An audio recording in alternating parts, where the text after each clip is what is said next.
Back to the channel, everybody. There is a lot happening today in crypto. What a difference a day can make. So we're going to begin here with this article, and it is titled Ripple to Participate in World Economic Forum. This is not the first time. They continue to strengthen their relationship with this organization that, once again, let me reiterate. They put in position people to become presidents, prime ministers. So their word is not the be all end all, but they have a lot of power, and they have been pushing for the new financial system for quite some time. Remember, the World Economic Forum has a list of crypto that they support, which is one of them is XRP, another one XLM, Stellar. Was Cardano on there? believe Algorand is on there. Hey, look this up for yourself, okay? A lot of you already know, but believe Algorand is on there. I think Cardano was on there. I believe Cello was on there. They had a few. Oh, and let me not forget, last but certainly not least, they had a separate section for XDC, Zenfin, right? So I look at that. That was very significant. That was before XDC started having all these powerful partnerships that they were building, right? So World Economic Forum has a history with the bank coin. So we have this little article here, and it begins as such. It says, Ripple Labs CEO Brad Garlinghouse has been listed as one of the participants at the World Economic Forum event on January the 18th. Put that on your calendars, because the days following, we should be getting some good information.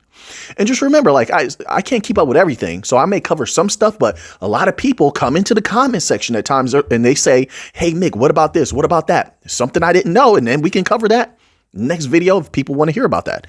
It says here, as detailed on the WEF site, the event is based on the topic, quote, clear-eyed about crypto, unquote, and will also feature other innovators in the broader financial and crypto ecosystem. Yeah, this is their opportunity to sort of deliver the information about global crypto clarity. I'm going to assume that's going to be a big point here in this WEF. Davos really is what it is.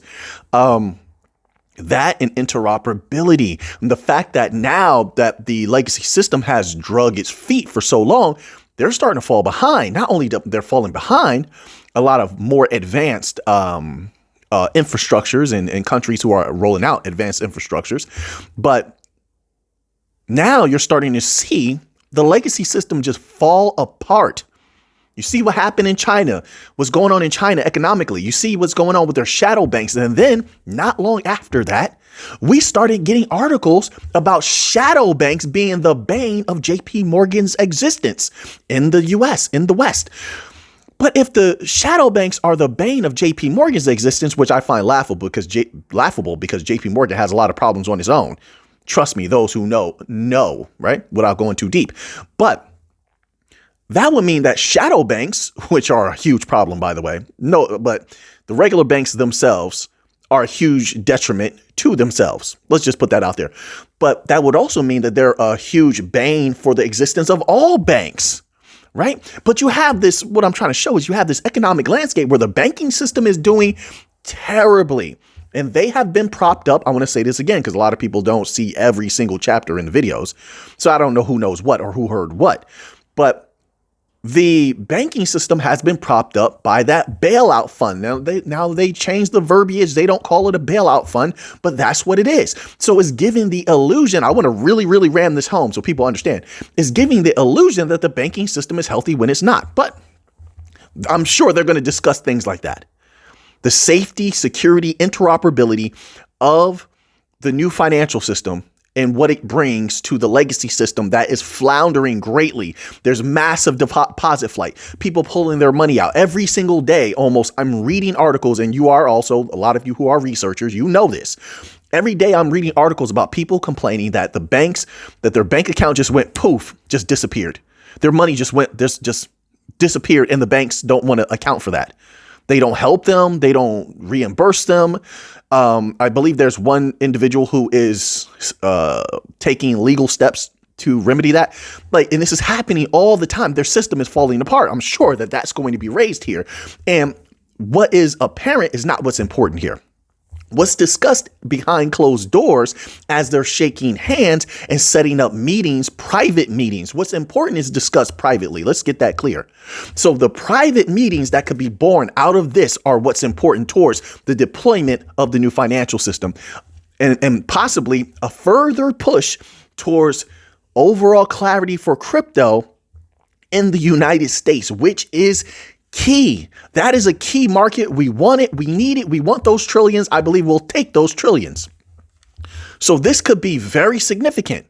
So when that information starts coming out, we need to pour over that with a fine tooth comb and really rip it apart and see if there's anything significant there, because there possibly could be. It says, among the big names listed include Grayscale Investment CEO Michael Sonnenschein and Daniela Stoffel, the State Secretary for International Finance, Federal Department of Finance of Switzerland. So already they're dropping heavy hitter names here, right? Enlisting Ripple's Garlinghouse as a speaker at this event is a big recognition. That's huge respect. Recognition of not just the firm's wins. Shows you the significance of those court victories. We just need one more. We just need one more. And then we're in there. Then we can fly. Right? In my humble opinion, not financial advice.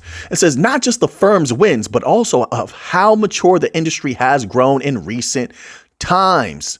Then they have a section here titled The Pursuit of Sensible Regulation. But I already discussed that. We already see how we're on point. I already went over that. All right. So now let's move on to another article here. Let's find out what's going on here. So this article is titled XRP Healthcare Unveils Major Milestone with XRP Ledger Network. Well, let's find out what's going on with XRP Healthcare. It says, in a revolutionary move at the crossroads of healthcare, blockchain, and cryptocurrency, XRP Healthcare XRPH unveiled its recent achievement as an esteemed validator node within the XRP Ledger network. It says this significant milestone solidifies the platform's unwavering commitment to transparency and positions the initiative as a trailblazing presence in the swiftly evolving landscape of blockchain technology. It says here, validator nodes, a cornerstone concept since the inception of Ripple, play a pivotal role in the functionality of the XRP Ledger network. Actively engaging in the consensus process, these nodes validate, well, we know what validators are. It says here, in perfect harmony with the XRP Healthcare's grand mission to reshape private healthcare in Africa. Look how they keep going. Look how everything, I won't say everything, many big things keep leading to Africa. There's a reason for it. Now, that's not short-term stuff, but long-term. It will blow people's minds what's going to be happening in Africa. I'll leave it at that. All right. So it says here, healthcare in Africa through groundbreaking solutions and the transformative power of blockchain. This strategic step reflects the organization's commitment to pioneering change. Simultaneously, XRP Healthcare has secured validation from CoinMarketCap for the verified circulating supply of XRPH. Okay, we'll leave that there. But things are looking good. Any type of step forward, I'm interested in. I'm happy to hear about it. Anybody building on the XRPL, pushing it forward, I hope they all do well. Simple as that, right? So now let's get to a little bit of XLM Stellar related news, because they go quiet and then they drop some heavy information on people. And I hope people are reading these things. This is on stellar.org. And this blog, they're calling it a blog. This blog is titled Open Systems, the Blueprint for a Connected Future. And the way that Stellar is talking here, I'm telling you, if they're not onto something big, I would be surprised. I would be shocked. Let's read a little bit of this, right? This first is piece of this blog. Then we're going to click into the actual paper and read a little bit from the paper, okay? So strap in. It says this, quote, the case for open systems, creating an interoperable, look how they put that up there first. Why? Because that is a great advantage, major advantage.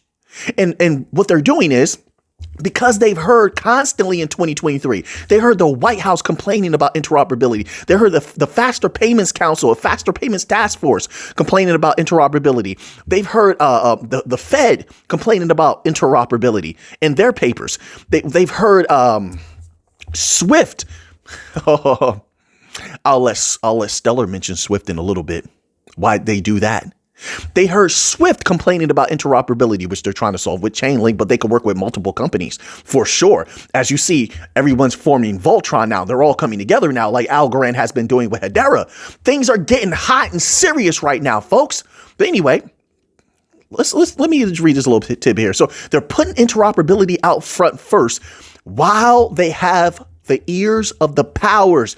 Right now, Stellar has the ear of the WWF.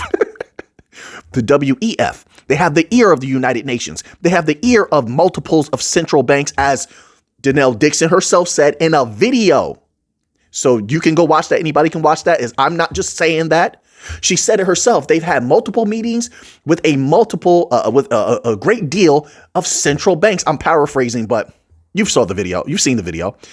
While they have their ears, while they have the ears of Franklin Templeton, Wisdom Tree, it goes on and on. So while they have the ears of the powers and they could possibly shift the powers' ideas towards fair regulations across the board. That's what I mean, across the board, not just for XRP. We get it. XRP has the clarity, but the companies want clarity across the board when it comes to institutional activity.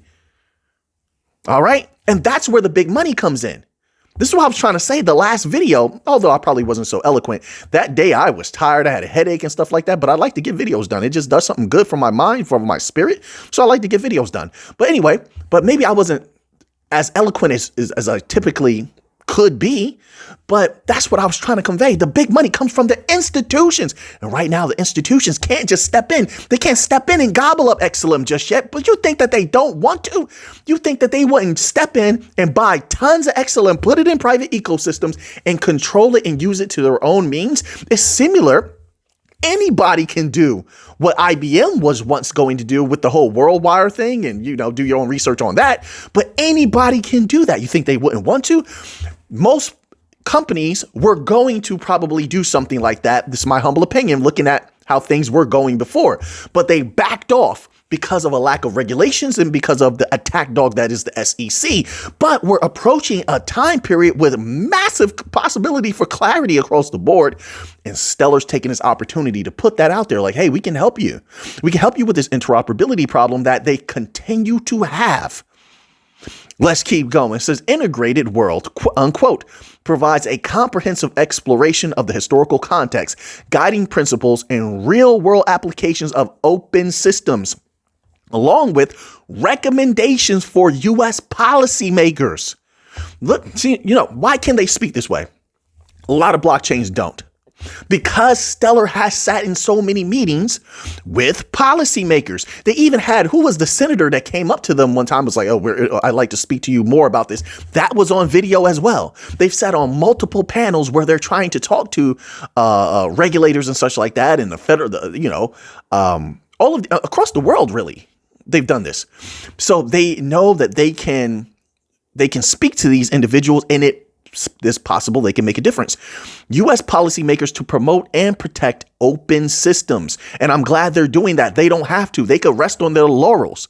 They could sit back and do nothing, but they're not. Stellar is active. They're bringing in partnerships. They're building something powerful with their Sorrel band and all these advancements in technology. They've done a brilliant job in 2023. Hopefully it continues in 2024. And they're here also pushing for fair policy. And here's the thing. If that goes through, then it's playtime for everybody across the board. Playtime. It says it makes a compelling argument for further adoption of open systems, emphasizing their role in fostering innovation, which the United States does not have right now. How much more advanced? You look at the technologies right now. Look at AI and how open AI is. Not open AI, the company, but like how open it is across the board around the world. Everybody contributing to it, making different advancements, different customizations and such. You look at but is the United States the most advanced when it comes to that and adding to innovation? I mean, like instituting that in businesses and taking advantage of that. No, they're lining up to really hamper that with regulation, just like they did blockchain. So across the board, when it comes to innovation, whether it's AI or DLTs or The United States has been lagging when it comes to innovation. You look at semiconductors. How much more advanced do you believe the United States semiconductor industry is, which just had a big boost because of the whole Taiwan problem, right? How much more advanced do you think that they are than everybody else who's been producing semiconductors for the longest time? You see what I'm saying? So it's like they don't want to fall behind. Stellar's using that to their advantage, and it's a wise thing to do. It says fostering innovation, transparency, and equitable access to technology. Okay, there's more here, but I want to get to this actual document here because they have the full paper here, which I think is really interesting. So now, when you click through to the full paper, go to page number 3. Okay, number 3, and it says here. Let's read this little tidbit here. It says, today, open systems have become an unofficial standard for how many essential technologies work. The internet is an example of a system that adopted common standards to optimize performance and behavior. So when you apply that logic to Stellar, what are they telling you? Just my humble opinion, you could disagree. But if they're referencing the internet and they're talking about open systems, which they're promoting as Stellar, that tells you, in my humble opinion, that translates to we would like to be the base layer of the new financial system. We have it. We're here. We have a relationship with you. What are you waiting on? Roll out some fair regulations, fair policy, so we can get this started. That's what that's telling me in that first sentence. Read it yourself and you make your own interpretation. It says here, in fact, many industries continue to work towards a more standardized ecosystem. For example, and then for some reason, and that's very interesting, they reference SWIFT. Hey, if you haven't already and you like this kind of content, you want more of it, please click that like button, smash that like button. And if you haven't already, please subscribe to the channel. We're going to 100K subscribers. I'm telling you, we make it to 100K subscribers. I'm not just going to be sitting on the channel. If we make it to 100K subscribers, I'm not one of those people that rest on their laurels. I'm not just going to be sitting on the channel like, yay, we made it to 100K. Yay. You know, the channel got bigger. Like, no. Now I know we have numbers. We have at 100K, we have enough numbers. I promise you, I would use that as a tool. I would come to you guys and say, hey, what type of policy do you want? What type of things do you want said to the regulators, to the government? And then we would go there with the numbers because now they have to listen. They would have to listen. And I would, same thing like I did in the beginning of the channel where we used to make phone calls and stuff like that to different regulators, and we made calls to the Fed and IBM and all these other places to get things done. But this time we'd have power of numbers. Maybe we can get some signatures going. I mean, it depends on what people want, but I'm just saying with 100K subscribers, we can make some moves because I'm not one to just sit down and do nothing. I'm not. Now we will have a player in the game, myself, where we can go to different policymakers. I'm telling you, people don't understand. 100K, we make it to 100K subscribers. We're moving and shaking. I promise you. I promise you. You're going to see something you've never seen before. I don't know. Maybe there's other channels out there that do that. I don't know, but I've never seen it. But I'm not here to play games. So anyway, let's get back to this Stellar information, okay? Just some thoughts I'm having. For example, SWIFT. Why they reference SWIFT? But let's keep going. SWIFT, a global messaging network for financial institutions, is adopting a new messaging repository. What's that? What is that? And what relation does Stellar have to that? Oh, yeah. ISO. What? Right. New messaging repository to use among financial institutions.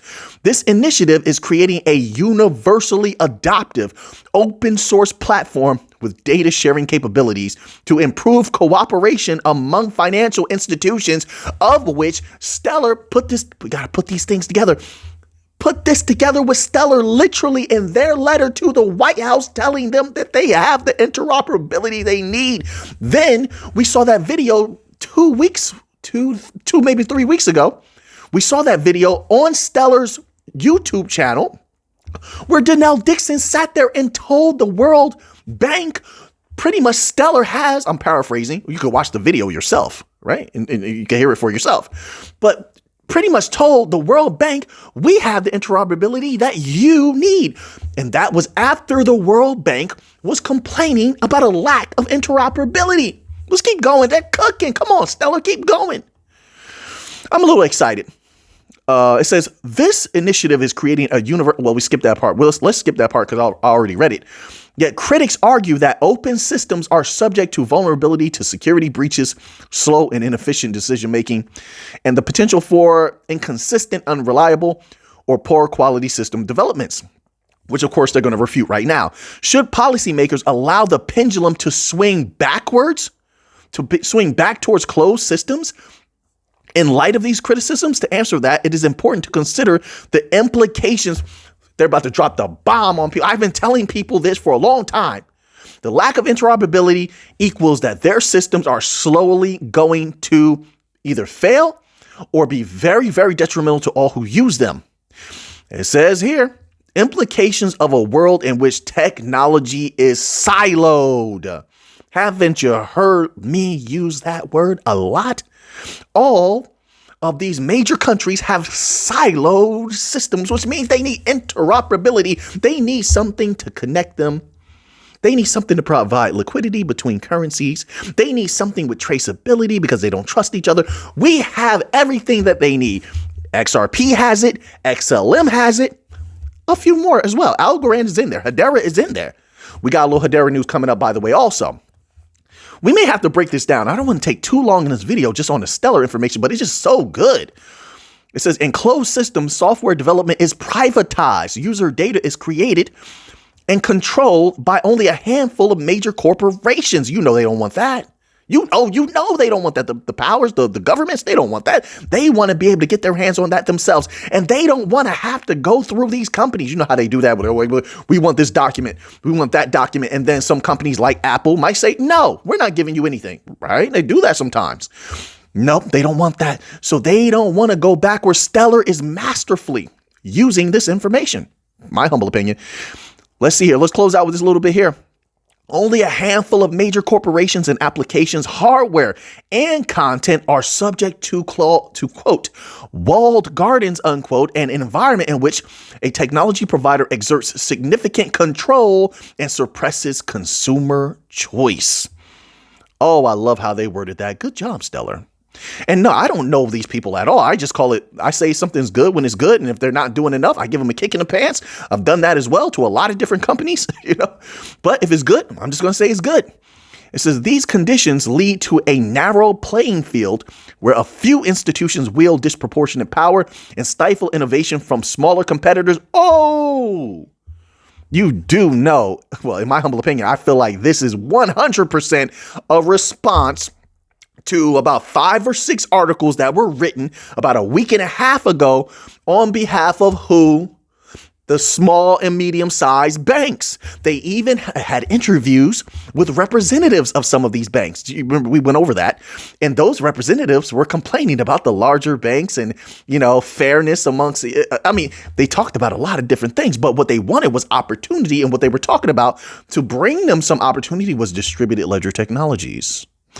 It's very good to do research and get deep into that banking information. I'm telling you, some of the information is not fun to read. It's very boring. They try to bury stuff under a lot of different pages. But when you get deep in there, you start uncovering things. You start seeing very interesting information. Now, whether they actuate on that and it happens, how am I to know? Who knows? We have to wait to see in the future. But that's what they were talking about. We went over it. So now I'm going to leave that here. We may come back to this another day because, there's just so much to this document. We could just continue to go over. They did a great job here. So now let's go here because something interesting was happening. I tell you, I don't look at the charts all the time. I just don't. That's just not my way. But I looked at the charts and then I said, wait a minute. Last I saw Flare is at 1 cent. It was at like 0.018. And then it went up 0.019. Then it went up to 2 cents. Then it went just a little bit above 2 cents. And that's when it caught my eye. And I said, whoa, what's happening with Flare? I knew something had occurred. And it did. This article here is titled Google Cloud joins Flare network as a validator. Flare jumps 5%. Okay, Flare, I'm watching. Flare, which calls itself, quote, the blockchain for data, unquote. Remember, on that Flare website, they say connect everything. They do a few different things, right? It says gives developers access to decentralized data via its Oracle system. They do a lot of different things at Flare. Once again, I would have put that out there. Don't try to limit them. I'd like to see them go absolutely insane in 2024 with partnerships, but let's read this. The cloud division of tech giant Google has joined the Flare blockchain as a validator and infrastructure provider. Google Cloud is one of 100 organizations adopting this combined role, both securing the network as a validator and contributing to the Flare time series Oracle FTSO, according to an announcement shared with CoinDesk on Monday. That explains the little pop in price. Flare, which calls itself, quote, the blockchain for data, unquote, gives developers access to decentralized data via its Oracle system. In blockchain parlance, Oracle refers to entities that connect networks to external systems, thereby allowing smart contracts to be executed based on inputs and outputs from the outside world. Okay, that's all I need to hear. And I will keep up with this 100%. I'm interested to see what Flare is capable of. I put to the side all that nonsense and all. It doesn't matter to me. I just know it looks like this company is on to something big. It looks like they could be wildly successful. They're doing something very unique that the world definitely needs. And I'm keeping my eye on them 100%. All right. So now let's move on here because I want to get these last few articles in. We just a few more. So here, we can just read the headline and it's already powerful. This is from Hedera.com and it's titled Hedera Council adds Hitachi America Limited as newest member, bringing potential for real world industrial solutions built on Hedera's DLT. They've been wasting no time at Hedera doing big things in 2024. First, they team up with Algorand, another bank coin giant. Now, they brought in Hitachi America. Listen, are things not getting serious already? It's 2024 just started. We have so many things occurring. Is looking good for crypto overall, in my humble opinion. The setup is beautiful, absolutely beautiful. And we haven't even gotten into that real bull run yet. And it's already looking pretty good, in my humble opinion. So this is something very, very good here. It says here, the Hedera Council today announced its newest member, Hitachi America Limited, which brings it, they reiterate what they said at the top.